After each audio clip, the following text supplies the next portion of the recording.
Ikaw ang sinungaling! Dahil anak ko ng totoo, ikaw ang pumatay kay Irene!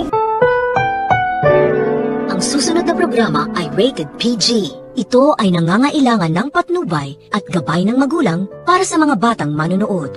Ikaw ang bawat isa na sa lahat ng hiling sa iyo.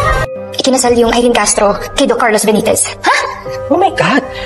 Maraming revelasyon ngayon sa teleseryeng Abot Kamay na Deadball.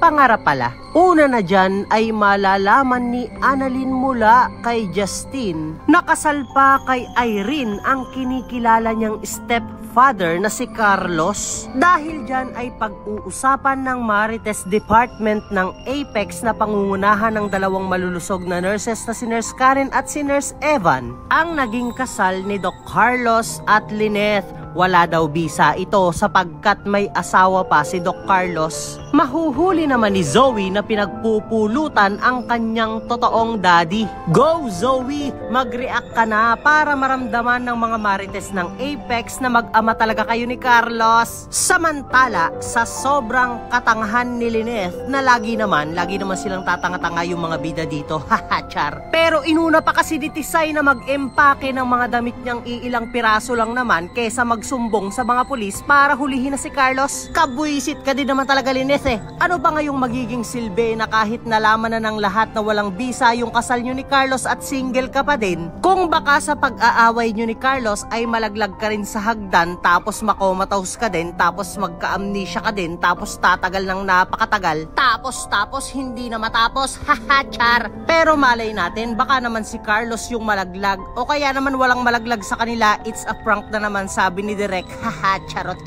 Pero mukhang nangangamoy patay na naman sa teleseryeng ito. Sino na naman kaya ang susunod na matitigok? Maaari mong ibahagi ang iyong saloobin dyan sa ibaba at huwag mo naman kalimutang mag-like, share, and subscribe, and please hit the notification bell. Salamat sa panonood. Paalam!